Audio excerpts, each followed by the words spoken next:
राधे राधे, हरे कृष्णा। कैसे हो आप सभी लोग? आशा करती हूँ आप सभी परम मंगल में होगे, स्वस्थ होगे, अच्छे होगे। आप में से बड़े सारे भक्तों द्वारा एक प्रश्न जो मुझसे बहुत बार अब पूछा गया मेरी इंस्टाग्राम आईडी डॉक्टर आशु दीदी पे, दीदी ये अक्षय तृतीया होती क्या है, इसका महत्व क्या होता है, इस दिन क्या हुआ था, आखिर ये होता क्या है। देखिए, अक्षय माने होता है ना क्षयति इति अक्षय। जिस तिथि का, जिस दिन का कभी क्षय नहीं होता उसको अक्षय बोलते हैं। तिथि मतलब तृतीय तिथि। इस साल जो अक्षय तृतीया है अर्थात जो साल में एक बार ही आती है अक्षय तिथि, जिस तिथि का कभी क्षय नहीं होता, अर्थात उस तिथि में आप जो भी कार्य करोगे वो कभी खत्म नहीं होता, वह कार्य अजर और अमर हो जाता है। न केवल इस लोक में भौतिक सुखों की प्राप्ति कराता है, बल्कि मरने के बाद भी आपके साथ उस लोक में भी इस तिथि पे किया गया कार्य आपके साथ जाता है। इसलिए इस तिथि का नाम अक्षय तृतीया रखा गया है। ये केवल साल में एक बार आती है, ये और बैसाख के महीने में ही आती है। तो आने वाली है अक्षय तृतीया, जो कि इस साल 10 मई की पड़ रही है, 10 मई 2024 की। इस तिथि का महत्व इतना ज़्यादा है ना कि इस दिन इतिहास की 25 घटनाएं घटित हुई हैं। जैसे कि भगवान के 24 अवतार हुए हैं और भगवान के 24 अवतारों में से 3 अवतार इसी दिन अवतरित हुए हैं। जैसे कि भगवान का परशुराम जी का जो अवतार था, 24 अवतारों में से यह छठा अवतार है परशुराम जी का, वो भी इसी दिन अवतरित हुआ था। आज के दिन नर नारायण का अवतार भी अवतरित हुआ था और ब्रह्मा जी के पुत्र अक्षय का भी अवतार हुआ था। आज ही के दिन माँ गंगा का अवतरण धरती पर हुआ था। परशुराम जी का जन्म तो मैंने आपको बताया आज ही के दिन हुआ था। इसी के साथ आज के दिन माँ अन्नपूर्णा का भी जन्म हुआ था। महाभारत में द्रौपदी को चीरहरण से श्री कृष्ण जी ने आज के दिन ही बचाया था। आज ही के दिन कृष्ण और सुदामा जी का मिलन हुआ था। कुबेर जी को जो खजाने की प्राप्ति हुई थी वो भी आज ही के दिन हुई थी। सतयुग और त्रेता युग का प्रारंभ भी आज के दिन हुआ था। और ये भी मैं आपको बता चुकी हूँ कि ब्रह्मा जी के पुत्र अक्षय कुमार का जन्म भी आज ही के दिन हुआ था। प्रसिद्ध तीर्थ स्थल बद्रीनाथ जी के कपाट आज ही खोले जाते हैं। केदारनाथ जी के भी कपाट आज ही खोले जाते हैं। इसी दिन महाभारत का युद्ध समाप्त हुआ था। अब और सबसे जरूरी है, अक्षय तृतीया पर बांके बिहारी जी के मंदिर में बांके बिहारी जी की जो प्रतिमा है उसके चरणों के दर्शन होते हैं।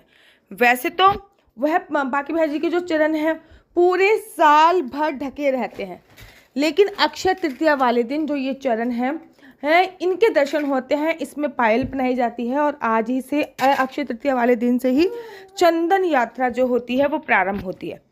अक्षय तृतीया अपने आप में ही शुभ मुहूर्त है। इस दिन आप जो भी कार्य करते हो वो अपने आप में अजर अमर हो जाता है। इसलिए इस दिन ना, जैसे कि कहते हैं सोना खरीदो ताकि वो 10 गुना होकर आपको मिले, चांदी खरीदो ताकि वो 10 गुना होकर आपको मिले, दान करो ताकि जो दान आप कर रहे हो वो ना केवल इस जन्म आपको भौतिक सुख दे अपितु मरने के बाद भी आपके साथ है। ये होती है अक्षय तृतीया। इस दिन जो होता है पूजा पाठ का, जप का, तप का विशेष महत्व होता है। इस दिन अगर आपने एक दीपक जलाया ना तो वो 10 गुना फल उसका आपको मिलने वाला है। न केवल इस लोक में अपितु मरने के उपरांत भी उसका 10 गुना फल जो है वो आपको मिलने वाला है। इसलिए इस दिन दान की, पूजा की, पाठ की बहुत ज़्यादा वैल्यू है। इस दिन अगर आप भगवान सत्यनारायण की कथा भी कराते हो तो भी बहुत ज़्यादा शुभ माना जाता है। इस दिन व्रत रखने की भी परंपरा कही गई है। इस दिन जल सूर्य भगवान को जरूर चढ़ाना चाहिए। इस दिन जल का वितरण जरूर करना चाहिए।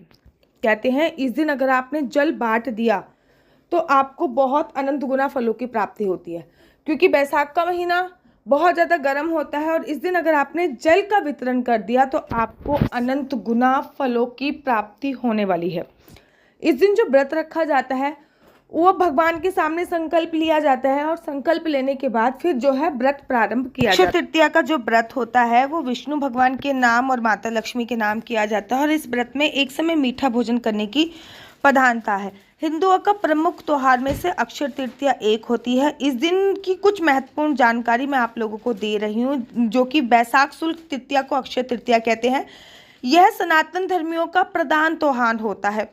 इस दिन दिए हुए दान, किए हुए स्नान, हवन और जप आदि कर्म आदि का फल जो होता है वो अनंत गुना होकर मिलता है।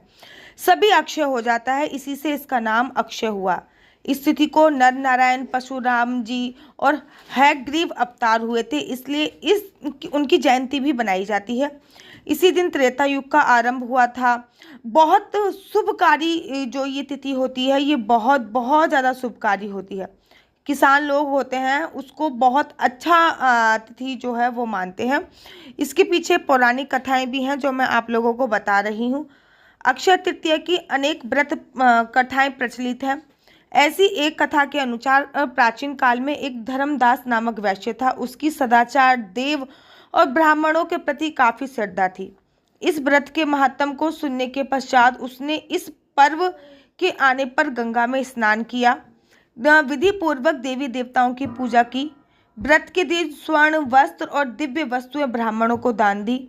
अनेकों रोगों से ग्रस्त और वृद्ध होने के बावजूद भी उसने उपवास करके धर्म किया, धर्म का कार्य किया, दान किया, पुण्य किया। यही वैष्णव दूसरे जन्म में कुशावती नाम का राजा बना। कहते हैं अक्षय तृतीया के दिन किए गए दान व पूजा के कारण वह बहुत धनी प्रतापी बना था।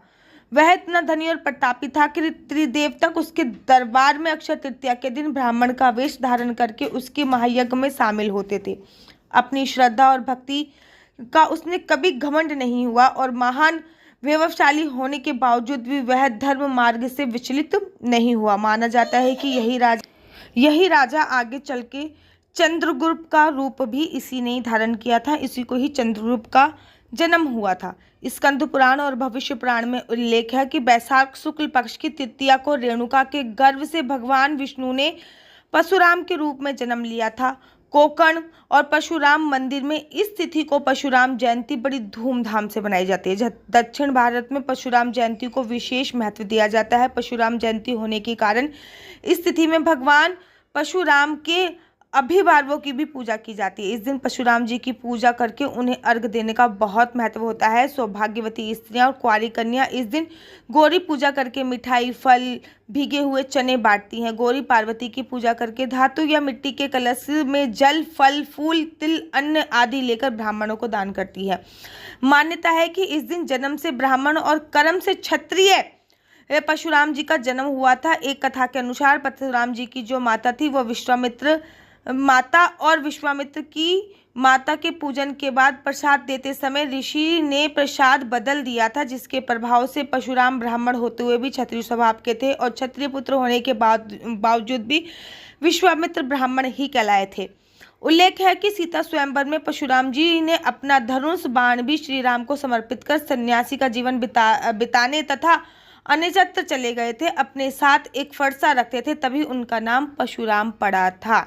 गंगा जी अवतरित हुई थी, ये मैं आप लोगों को बता चुकी हूँ। महर्षि परशुराम जी का जन्म हुआ था, मां अन्नपूर्णा का जन्म हुआ था। द्रौपदी जी का चीरहरण श्री कृष्ण जी ने आज ही के दिन बचाया था। कुबेर जी को खजाना आज ही के दिन मिला था और ये अपने आप में ही बहुत ज़्यादा शुभ मुहूर्त होता है। अक्षय तृतीया को लेकर बोला जाता है कि अक्षय तृतीया पर आपको चावल जरूर खरीदने चाहिए, श्री यंत्र जरूर खरीदने चाहिए।